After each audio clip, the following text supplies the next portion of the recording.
Hey friends, thanks for tuning in. Welcome to the Saturday review. Today we'll be focusing on a few products from the Sephora collection.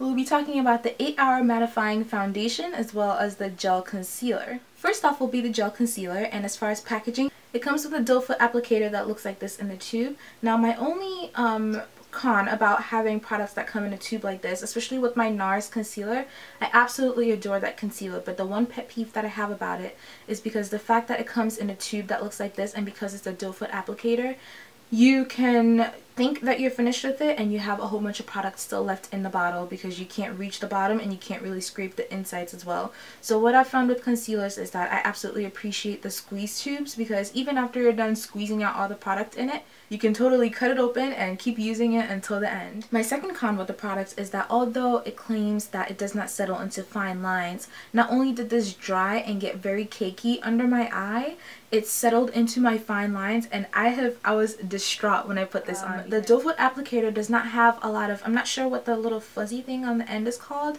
but it doesn't have a lot of that, so it's definitely very rough when you're applying it under your eye. Now the claims of the product are that it's very pigmented, you don't need a lot for coverage, and it does not settle in fine lines. It comes with 20 different color options and retails for $14 at Sephora. Also, as far as coloring, I definitely found that this was very, very red for my skin tone, and this is in the color Truffle, number 19. This is the second to last shade that they do have in their color spectrum. I found that this was very red and definitely very pigmented. It was a little bit hard for me to work with initially because I had to mix in other things to kind of get the color payoff that I wanted, which I wasn't too excited about that because we all know I never like products that you have to work extremely hard for. Overall, my experience with this product unfortunately wasn't a very great one. I would give this a maybe 2 stars out of 5 because I did kind of like the pigmentation a little bit, but like I said, you have to work with it a lot to be able to get the payoff that you want. I definitely would not recommend this for dry skin because even though I am very oily, it did cake up, it did dry up, and definitely created fine lines under my eyes that I didn't really want to accentuate. So moving on to the Mattifying Foundation. The foundation comes in a compact that looks like this. It also has a mirror, a reflective mirror that's on the top. I'm not going to blind you. And then it has the product as well as an applicator on the left side of it.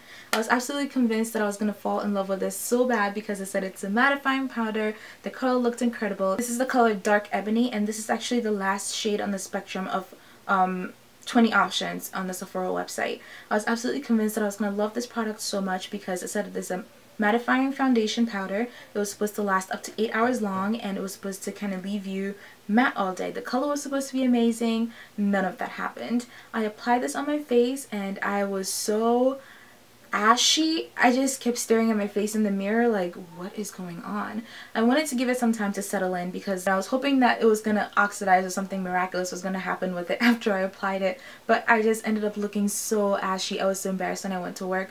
The mattifying part I was a little confused about because I couldn't tell if it was from being ashy or if it was the mattifying part that made me look that way, but my skin looked so extremely dry. I have never seen my skin look this dry in my entire life. It showed some weird pores and it just settled into my fine lines, and the color was off. This was definitely the darkest shade in the options that they did offer. Settled into my fine lines. Definitely was not mattifying because I was oily by the time that I got to work, and that just wasn't, I mean, it just wasn't doing it for me.